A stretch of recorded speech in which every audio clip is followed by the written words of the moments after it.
Huzzah! Welcome back to another episode of As the Brazos Falls. I'm TK and I'm here with the usual suspects, Pat and Nick. How you guys doing? TK! Hey. And today we are doing the second part of the Broomstick Killer, and I'm going to kick it off to Pat right away.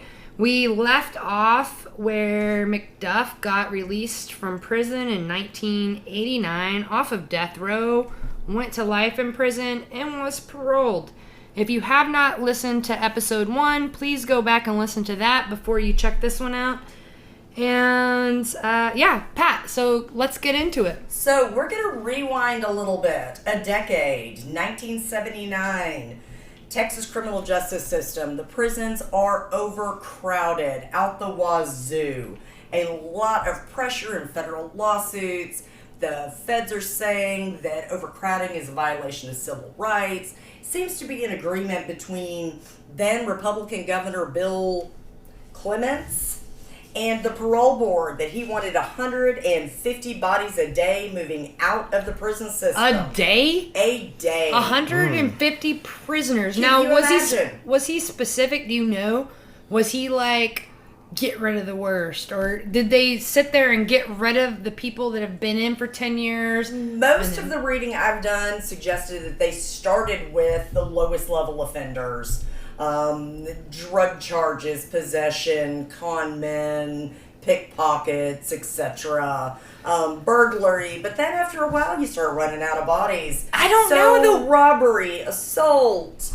By 1979, we have gotten to the release of Roy Dale Green. Now, Nick, tell you have a little personal interaction here. Fill us in. I do. Of course, this was in Roy Dell's later years, or going into his later years. But back in the early 2000s, where I was working in a cash office that cashed checks for people, took bill payments, stuff like that. And we cashed government checks on a regular, and we did this for a small fee. And so we had a lot of customers from the area that came in and cashed their checks with us. And Roy Dale Green was one of those customers, and he was a regular for me. I seemed to always be the one on staff when Roy came in to get his check cashed. Could you call him out like from right away? Did you know who he was? Nope, I did not know who he was for probably the first year of my employment there. I just knew him as one of my customers. I knew regular customers every month with his check, and sometimes for a bill payment as well, as we did bill payments as well. I knew who Kenneth Allen McDuff was. Certainly, when I was a child, his face was plastered on wanted posters everywhere. That's so wild, though. So, like, you would go to the store or something, and his face would be... gas stations, Walmart down the road, like local chain restaurants, and there was his face. You do not see that these days. You know what I mean? Wanted posters is if you see Kenneth Allen was McDuff. Thank you. I'm done with this asshole, so I don't want to say his name right anymore. I don't blame you. But yeah, with the 1-800 Crime Stoppers or whatever it was called, all that stuff, America's Most Wanted, all that stuff.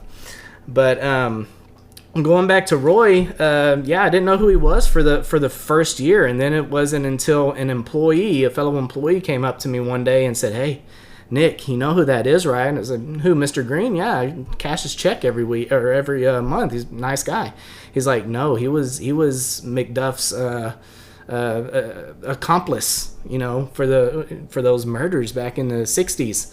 And I was like, "Oh, that would have sent chills down my body." Right? Dude. So I did a little research of my own to make sure that it was accurate, and it was accurate, right? So after that, the next time he came in, I was kind of skittish when he came in. I'm like, this is a guy that helped McDuff kill people.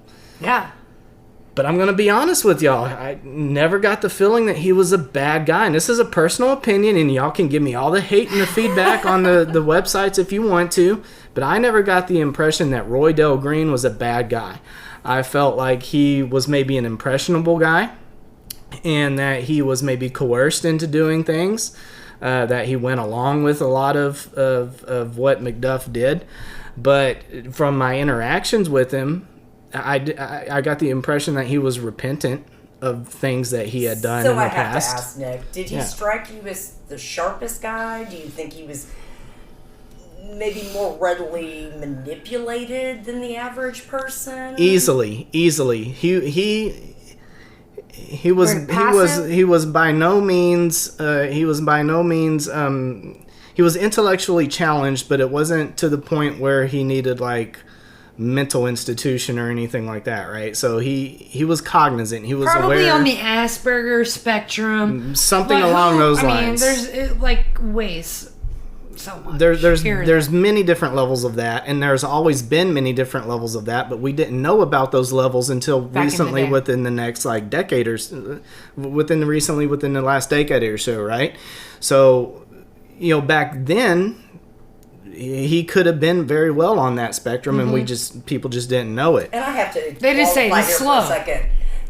The autistic spectrum, Asperger's especially, tends to lean towards like high level intelligence. I think Roy Dale Green. Yeah, is but I mean that more spectrum. towards the I'm saying he could have been lower, but not and to where mental he. functioning. You know. So he was I agree with he was cognizant and aware of himself enough to come in with an ID, get his money, go shop some groceries, and go home. Outside of that, I don't know. But whenever we spoke, he was nice. He was polite.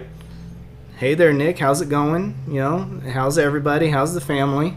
Wow. He was nice, and you would never have expected. It's kind of like when you hear people say, "Oh, it's the girl next door, or the boy next door." You just never expect the quiet one. So here's another point. How old was he at the time of these horrific 15, crimes? the first one. I mean, And then how old was he, give or take, guesstimate, Nick, when you had these social interactions with him? Let's see. That's probably 20 years ago, right? And if he's in his 70s he now, was probably in his 30s so to 40s. So let's give credit for maturity and regret. And How about repentance also, and is this actually a reformed person? I'm only saying because he was so influential. I mean, do you or regret influenced things by you other did people. when you were 16 or 17? Oh my God. 'Cause I know I do. It has made me a better person looking back. Exactly. But I'm So just let's give saying, him credit for that. yeah, at least he seemed to be on a level where he was just like a member of society and like kind of just wanted to live out his days. He And seems we can passive. say with confidence, once he was released on parole in 1979, he has no criminal history going forward after that date. I have to ask you both. Do y'all know? And okay, when did you see him there throughout the time you worked at that position? And then whenever you moved on, he stopped, or you didn't see him anymore because you weren't doing that position, or did he just stop going there? no. I mean, I You saw him throughout the time you were there. I would be in different roles from time to time doing different things. I wasn't always cashing the checks and taking the bill payments. But I would see him around, I would see him around sometimes too in town, restaurants, local restaurants right there in Marlin. He would pop up from time to time, and I'd see him in passing, shopping at local establishments from time to time. Did you ever see people like treat him differently?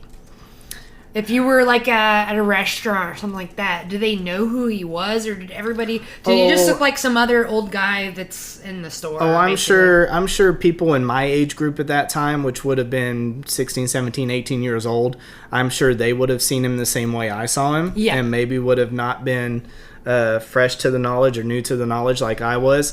But some of the older people, I would see guys in passing, hey, Roy, how's it going? Oh, wow. Okay. I saw females stay away from him. I will say that. Okay. So maybe he was accepted a little bit back into the male community, but maybe females just like either got a sense or they knew from somebody else. And this is totally my speculation here. Right. I I'm mean, just saying. that's all we can do is speculate. And this is my own personal feelings of when I had interactions with him. Totally. You know, and just real quick, folks, too, one more thing, because I just heard the weed eater going again outside.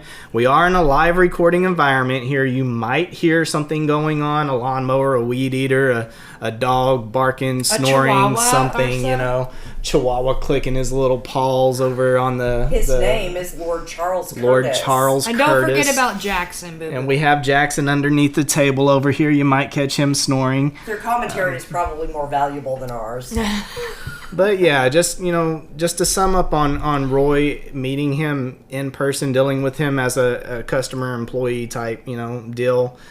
I never got the vibe until I knew who he was and what he had done, that he was a bad person. And even afterwards, then it turned from, oh, he's not a bad person, to, oh, he's a repentant person. Yeah. So I'll sum it up with that.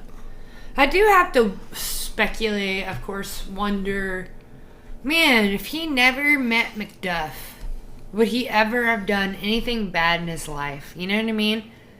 It's like, it seems like maybe not, but you can never say. Not at that level. Not at that level. I think I mean, feeling like you're being forced, I'm not taking up for Roy Del No, Green. he was wrong. Absolutely. I mean, he was definitely wrong. But McDuff, the version I got was different from some of the other stuff I heard, that McDuff was, like, threatening him, like, basically, I'm gonna kill you if you don't rape these women, And it wasn't like he went on a killing spree with McDuff for several people. You know what I mean? I'm not taking up for him. I'm just saying. No, it was an isolated incident. Yeah. It was one night. Even though they wreaked havoc for many nights. McDuff would have him as an accomplice just drinking and, knocking mailboxes, just being a jerk-off, basically. Being a jerk, right? Yeah. And I sort of get the feeling from reading and from listening to Nick describe this man and his mannerisms that, maybe...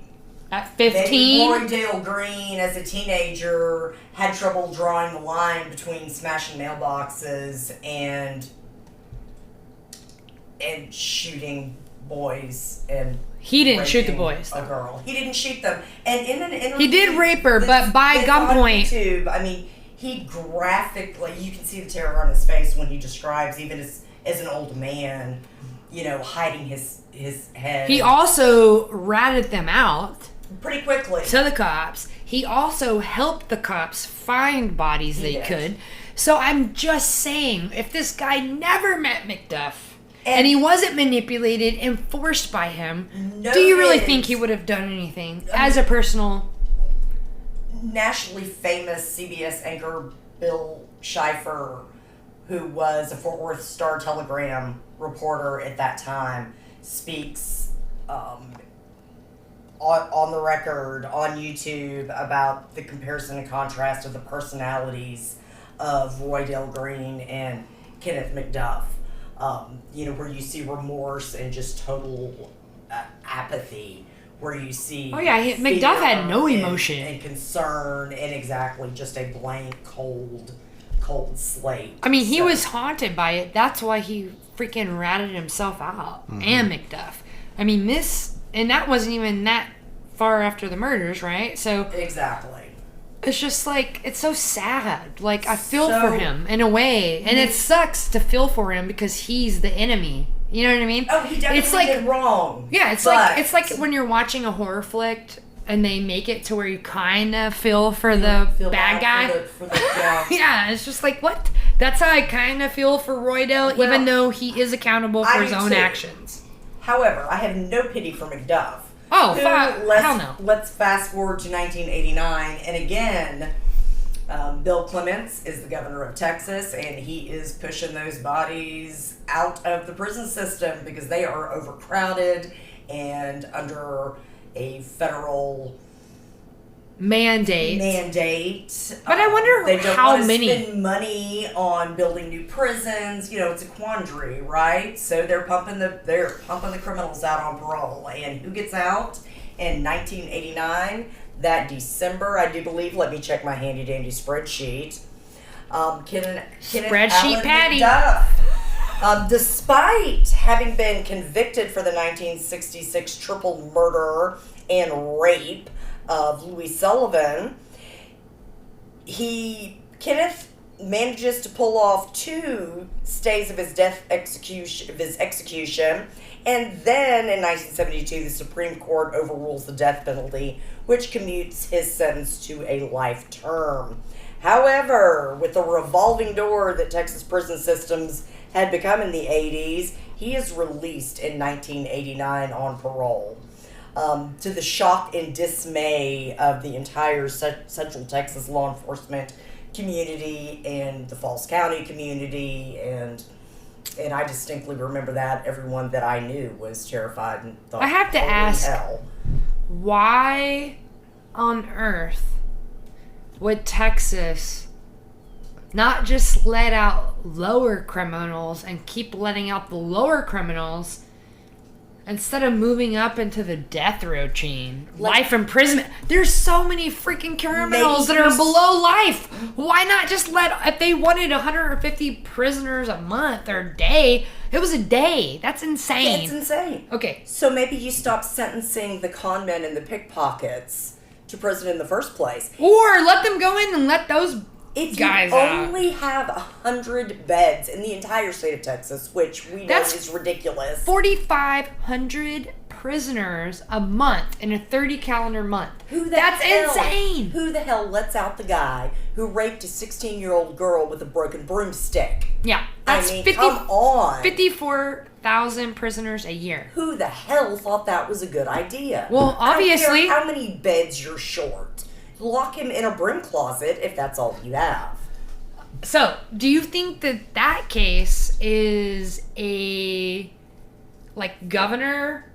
Was it the governor's responsibility, or was it the federal government? And the governor's like, my hands are tied. I'm not saying I'm a fan of the dude, but my hands are tied.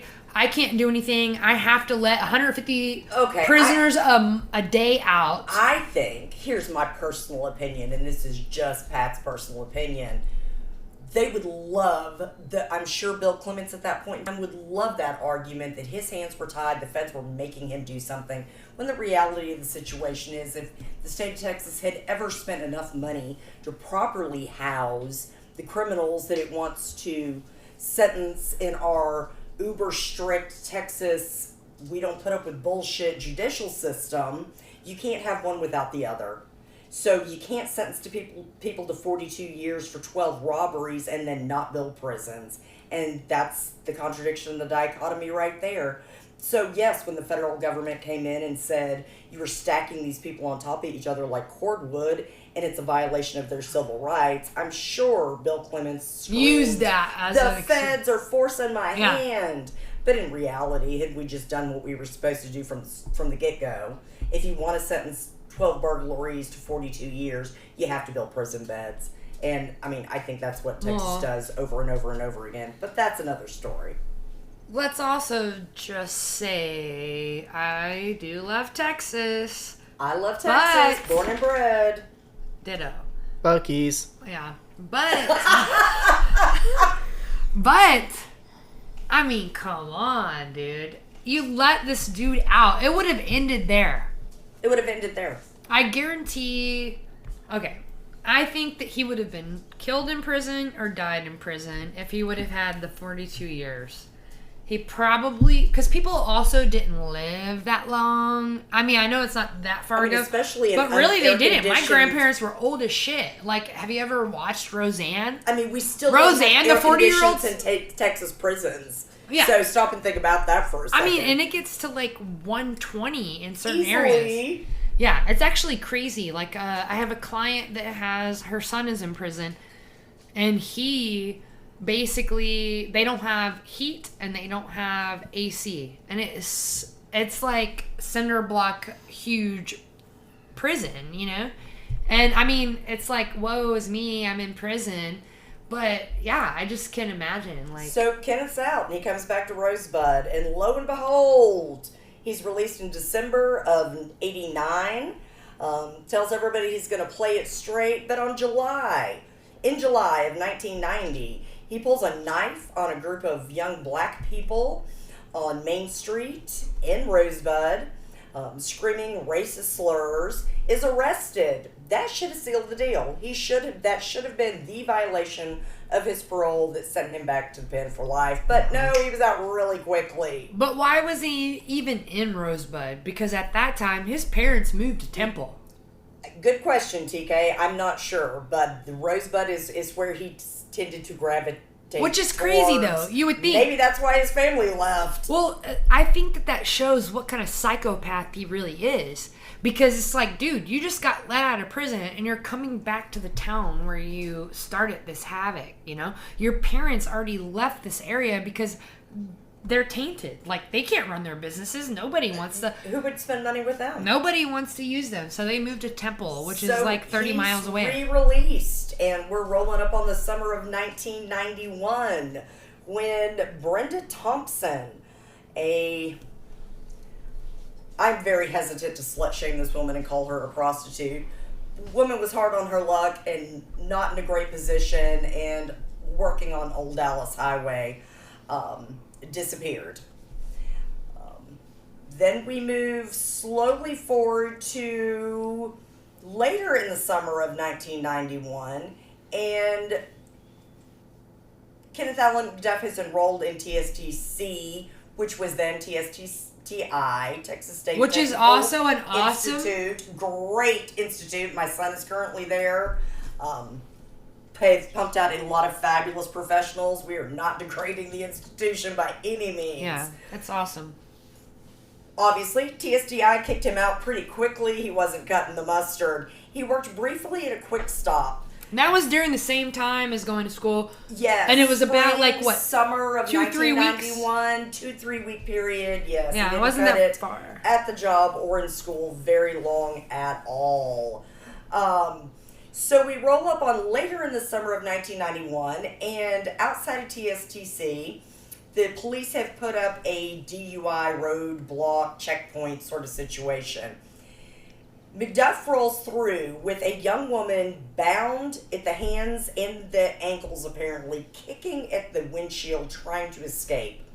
He blows through the roadblock. The police give chase. He gets away. How does he even get away? I don't understand that. That's a really good question. It's like, what was he driving and what were the cops driving? I assume this is all in Belle Meade. The only reason why I say that is because that college is in Belle Meade. That's where the college is, right off of I-35. Which is by Waco. It's like, what do you call it? A suburb of Waco? A suburb, yeah, a very adjacent suburb. And also, it's like a little ghetto suburb.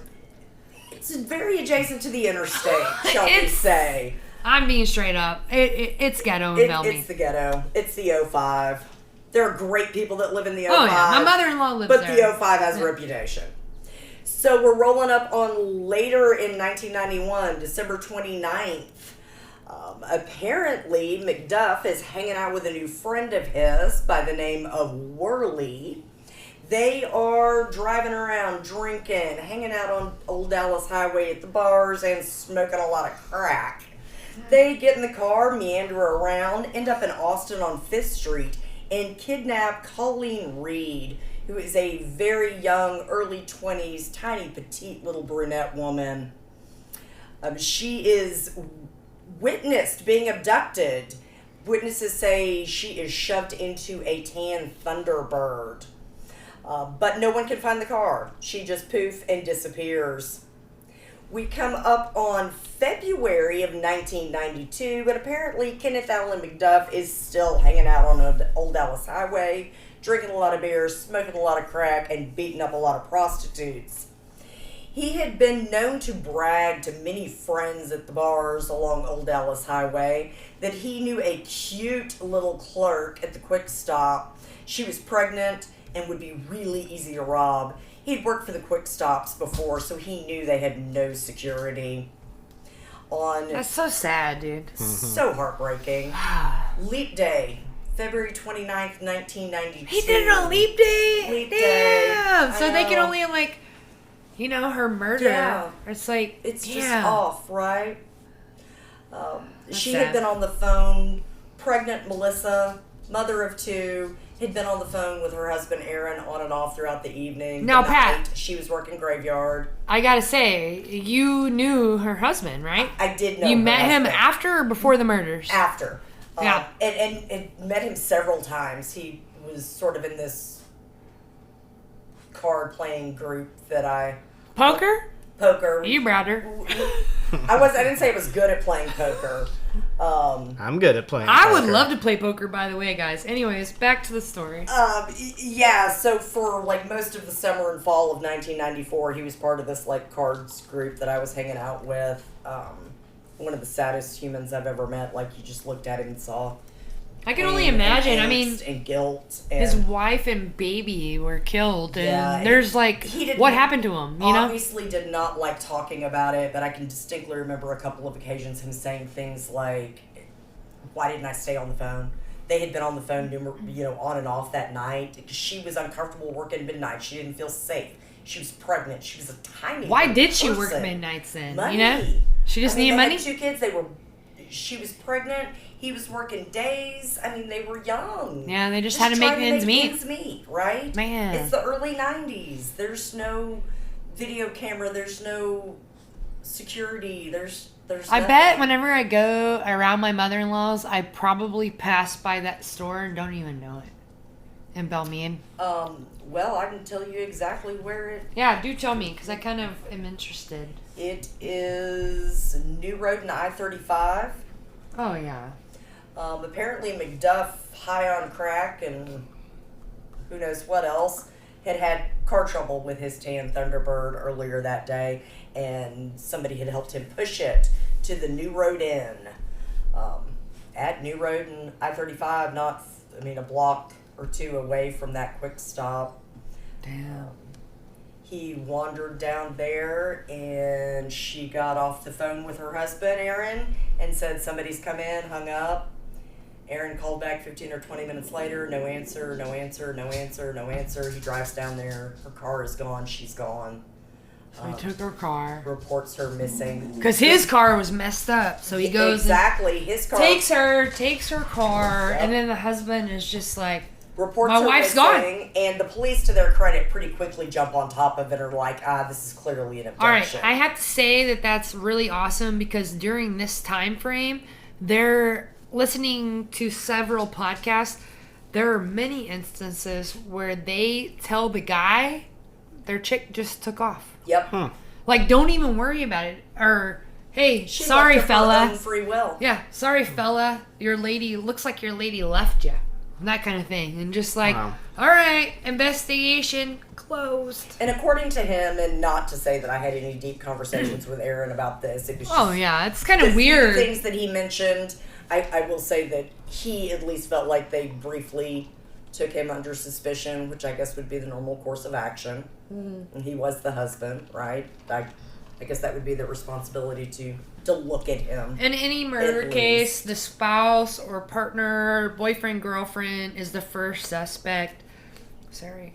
And then once they eliminate you, then they go on but to I other think people. it sounded to me like they had eliminated him pretty quickly. Oh, I'm sure. As soon as they... And decided this was a stranger kidnapping scenario. Nowadays, it would happen really fast because they would look at where your cell phone Exactly. is. Where there's that. Cell phones. It's like, security boom, boom, you're cameras. out. Exactly.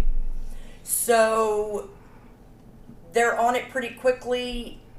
Amazingly enough, this is the point at which all the puzzle pieces start falling into place, and all of these missing women within this 150-mile radius start, occurring, and they decide that very likely McDuff is on a serial killer spree. I think that's funny that you say that. The reason being is whenever I did my research for mineral spirits, I found like that there are bodies missing, like people missing about like 3 or 4 or 5 days after he got out of prison. Yes. Okay, and then people in Waco, Belmead, were like, hey, like talking to the police officers that were like canvassing the area. Hey, maybe it was McDuff. Like, it fits this guy's, like, everything that he's into is like, Fits what do his they MO. call that? MO. Yeah, it's like his whole MO, and they never even looked at him. Oh, so but here's my can I say theory. this? Let me say this go- part. You first. He's a white male, okay? And I think that's what got him out of prison.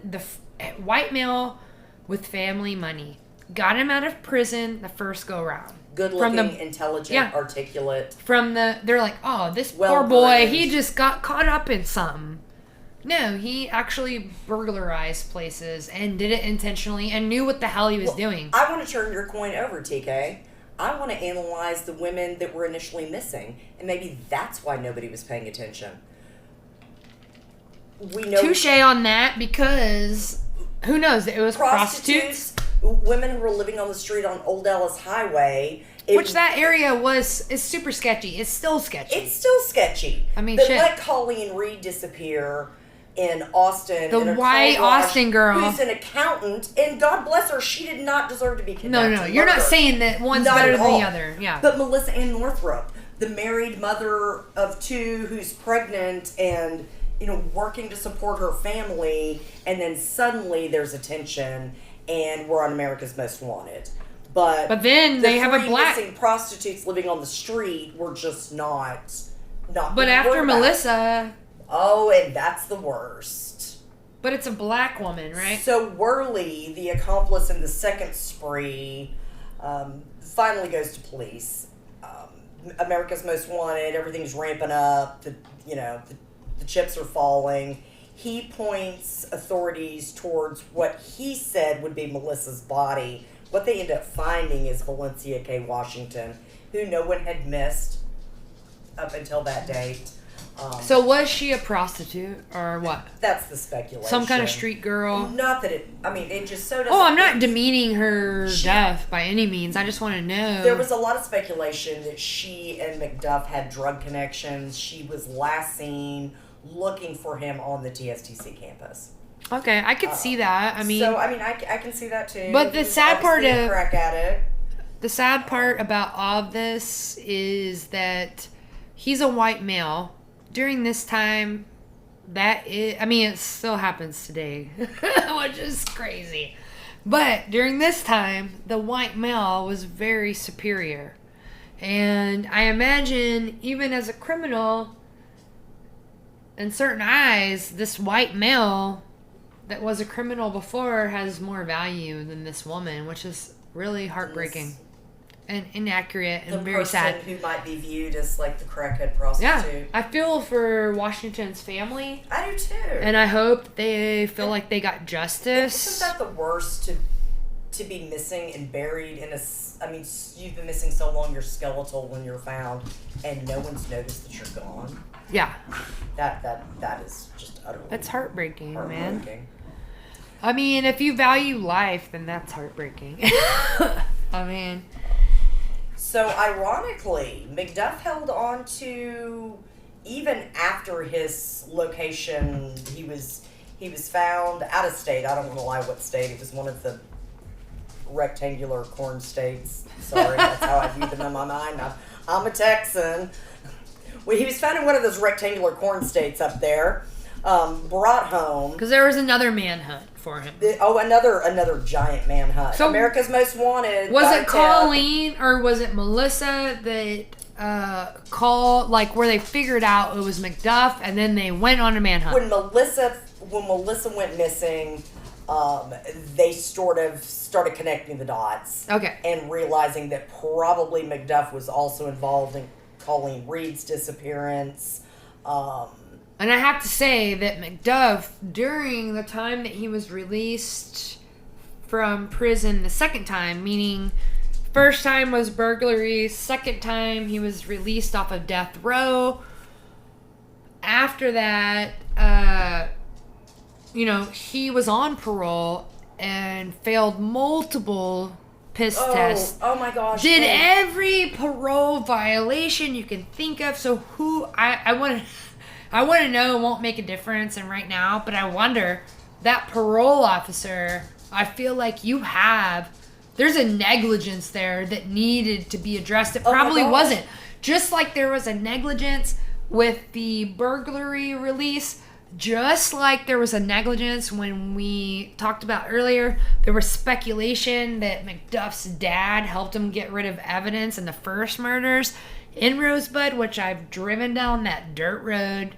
It's that where the prison road is, and you come out over here, and then whenever you're turning right in a Rosebud, it is that dirt road, and it's right freaking there. It's still there, that phone pole they talked about and everything.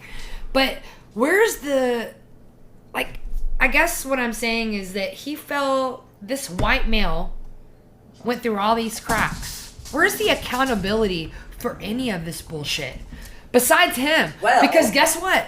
The county, the Texas prison system. God bless Ann Richards. Okay, so I love Ann Richards. So that's great. There is a ray of sunshine here. Hallelujah. There were a series of laws and fundings passed by the Texas legislature. Some of them referred to as the McDuff bills. Ann Richards signed into law that a Texas life sentence is not eligible for parole for, I have heard conflicting 40 or 45 years. Either way, serious step in the right direction. And had that law been on the books when McDuff's original death penalty was rolled back in 1972, 5 women, easily, at least 5 women would have not died. Ironically, he was convicted first for the death of Melissa, received the death sentence in 1993, then in 1994 was convicted again and sentenced to a second death sentence for the death of Colleen Reed, despite the fact that at that time they had still not found her body. So when did they find her body? Leave it to McDuff. As of September 1998, he was still denying everything. He had never harmed anyone. He was playing the act of the Puritan saint. I mean, can you blame him though? That dude got off of death row. Would you not, as a manipulator like he is, try to play it off? I mean, till the last minute. So he dies in November 17th of 98. September of 98, he is still playing the saint. But an informant in the prison system, don't have a whole lot of information, obviously, about, you know, the informant, started talking with McDuff and was reporting back to Bill Johnson, who was a federal prosecutor at that time, a U.S. attorney, I believe. So they gave him very reliable information, they felt, about the location of 2 of the bodies. Anything about the bodies that like came up around this area after he got out of prison, when there was like 3 to 5 bodies maybe this is interesting. Randomly popped up? Brenda Thompson was found by Bill Johnson in a heavily wooded area outside Waco. So that might be around our area. Could be. Valencia's body, we said, was found on a riverbed, no mention of the river, in 1992. And then he led them as well to Melissa's body in a gravel pit, and then led them as well, finally, after making an agreement for commissary, he finally disclosed the location of Colleen Reed's body, which they described as outside his hometown on the banks of the Brazos River. Dude, that's the falls, I swear. It has to be. I mean, it was 7 years after her original abduction. If you guys were skeletal, she was clearly bound, hogtied. If you guys listened to our bridge episode, we talked about like maybe there were bodies there, and we don't know 100%. But like I said, locals have said that there probably are some bodies. Because there's all times where this guy, he didn't just go and attack Sullivan. That wasn't his first, like, that doesn't happen. No. Especially with an accomplice. Like, I mean, the MOs are like that he has probably murdered before Sullivan because he had an accomplice. Why would you have an accomplice? The confidence, the organization. Yeah, he knew what to do. He knew exactly what he was doing. And he probably abused animals before. All those kind of things, dude. But Falls, it is so rapid. He could have just put a body in the water and it probably would have gone down. And who knows? I hate to say this, and maybe our brilliant engineer, Nick, can just cut this out if it's wildly inappropriate, but maybe he'd killed black people and nobody bothered to either A, look for them, or were too afraid to report him. I don't see any reason to cut that out. I mean, it's valid. It's valid. I mean, that's our country's history, especially in the southern states, has shown that to be true on multiple times. So, it could very easily be true this time too. As much as it's terrible to say, it could be. What if he killed the black boy that was on the railroad tracks, though? Because that would have been a good time for him. I cannot believe that those 3 kids outside of Fort Worth were his first murder victims. No. I cannot accept that. I think that he had an accomplice, and he felt like he could go and venture out with this accomplice. But that's just my thoughts. I mean, it doesn't seem feasible for anybody and all the true crime stuff for this guy just to all of a sudden with somebody else decide to kill somebody. Because before he even met them, decisive method. Yeah, before he even met this dude, he was already talking about raping women and stuff. So, and I don't know if you mentioned this earlier or not, but he was also speculated to be molesting a family member for many years. And that impunity. Yeah, that didn't even come out for so long. You know, that he... So I assume it was one of his sisters, but it might not have been. The report I heard was that it was his youngest sister. Okay, so that would have been the 6th kid. The sisters have disappeared. God bless them for that.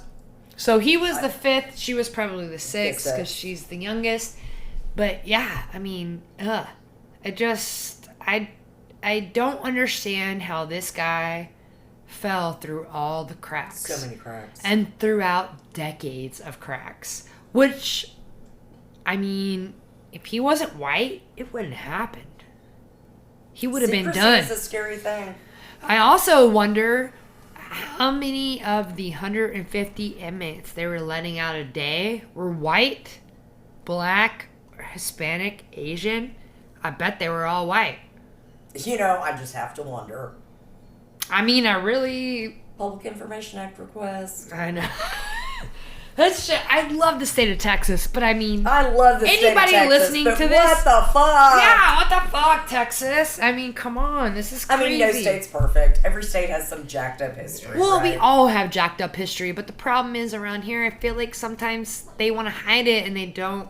They just repeat it over and over, you know? What happens in the dark will ultimately come to light.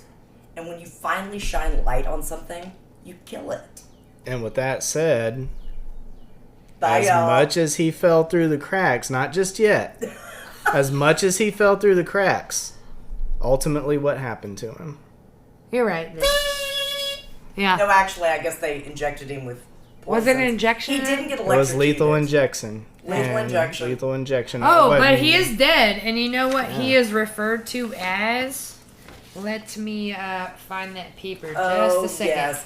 He doesn't even get known as his name. Let's get this bit of poetic justice on the record here. Yeah, so, His family never claimed his body. They He did is not. buried in Huntsville. And TK, read us his grave marker. All right, prison number 999055 is this turd bag. And his family actually, like we talked about, moved to Temple. They didn't want nothing to do with him. And one thing we did not mention, I don't think, is that during the second time, whenever he got let out the last time, his dad, like they had a manhunt and they went to his family and his dad was in Temple and was like, if I find him before you guys, I'm going to kill him. Which is weird because they took up for him so much in the beginning. I think that Dan family would just say anything to anyone. They wanted to save face is what you're thinking. Exactly. I don't believe a word that comes out of their mouths, any of them. Yeah. I wonder... Pistol packing mama or the rest of the lot. Yeah. They're all pretty evil. Anyways, this is a tragic tale from Falls County, and we did feel like we had to address it, even though it's been done. We understand that, and we would like to thank the people from the Bad Boy of Rosebud book, All Crime No Cattle. I also revisited my first podcast, The Mineral Spirits, and then Pat, where else did you get some info from? Robert Riggs was an amazing source. Texas Open Records was another great venue. And God bless Google.